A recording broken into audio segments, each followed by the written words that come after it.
大家好，我係嘉華老師。嗱，今日咧就考咗2025年 DSE 咯。咁其中一個題目咧就要我哋談兩種睇法嘅。第一個就係行事要量力而為啊，勉強冇好處冇結果嘅，定係咧要踏出呢個舒適圈先能夠突破自己能力界限咧？嗱，首先大家知道咧，如果我哋要兼論式喺呢個雙軌式兼論式題目咧，兩邊都要處理。第一咧，我哋先睇睇，一般人覺得咧，踏出舒適圈先能夠突破嘅喎。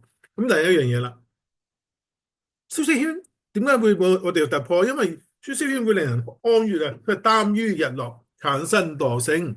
你走出咗咧，先能夠突破自己嘅發揮潛能噶嘛。好啦，咁但係咧，你咁講咧，喺嗰個文章拓展嗰陣咧，就要覺出，喂，咁點樣帶來咩好處先能突破啊？突破邊啲嘅能力啊？係嘛？譬如第一樣，提升我哋嘅適應能力啦，係嘛？話我哋咧能夠咧，唔好淨係喺個書廳裏邊挑戰環境啊，咁更加咧能夠咧適應能力會增加。第二啦，社交力係嘛？新嘅環境識多啲人，識人好過識字啊嘛。第三，解決咗實際嘅處境啊，解難能力係咪啊？哇，遇到困難唔驚係咪啊？提升思考，乜都搞得掂。第四咧，創造力係咪啊？走出固有嘅範疇，激新靈感。咁呢啲就係人哋即係呢個論點裏邊咧講出嚟嘅好處啦。但係寫文章一定要講個例子啊，譬如馬雲先生啦，係咪？喂，佢都好似我咁，本來教書嘅啫噃，後來唔得。我要創一番事業，跳出自己嘅舒適圈啊！發展網上平台阿里巴巴，成為最成功嘅商人。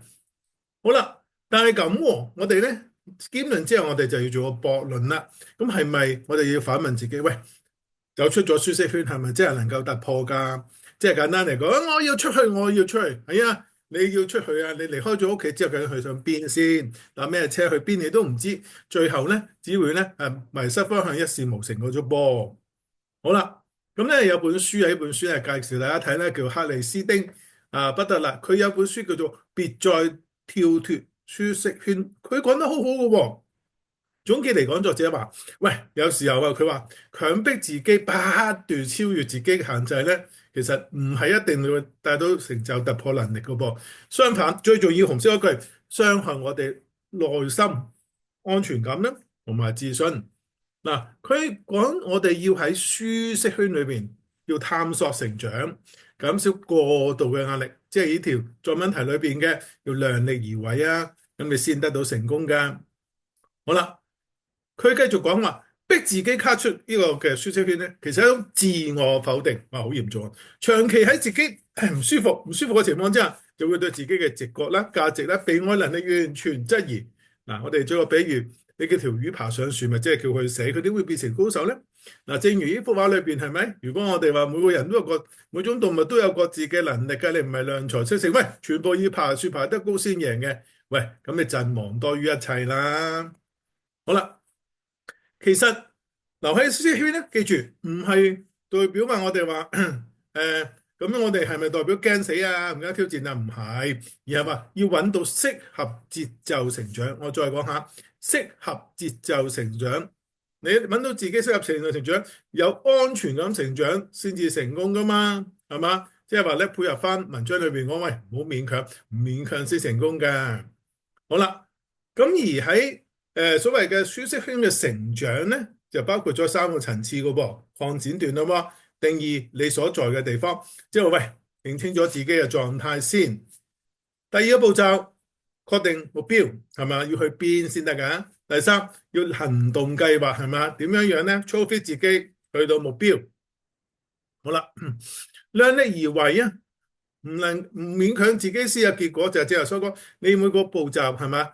按住能力，一步一步，一步一腳印踏出去，開開心心、舒舒服服，先至真正能夠成功啊嘛！成長應該係一個有趣、令人振奮嘅課程，而唔係話好驚好驚，咪出咗去都唔知點咁。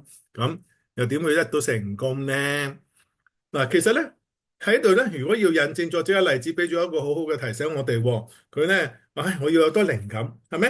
咁我要旅行先有靈感嘅噃，唔係話坐喺度埋頭苦幹，我要突破自己，冇可能嘅噃。要創造一個能夠令到自己嘅靈感好舒服、自然而然啊，係嘛？配合翻文章講，唔好勉強，咁你就有好嘢出嚟噶啦，放鬆先至成功。嗱，咁啊配合咗正話所講咯，要適應嘅，唔好勉強冇好結果嘅，呢一個講法啦。所以喺篇文章裏邊咧，我哋要記住啦。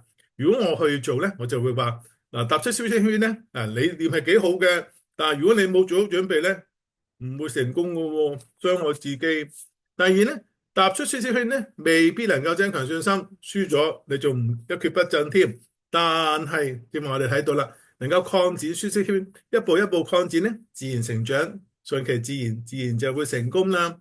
最後啦，擴展舒適圈咧，就係量力而為，唔好勉強而有好結果嘅具體例子。我哋咁樣試下嚟寫就可以咧，兼顧得嚟又有好好嘅發展啦。如果你贊成嘅講法，俾我一字我。咁咧，如果你想咧，我寫篇文章俾大家做示範嘅，你都俾個意見我喎。多謝各位，希望下次再同大家再講，拜拜。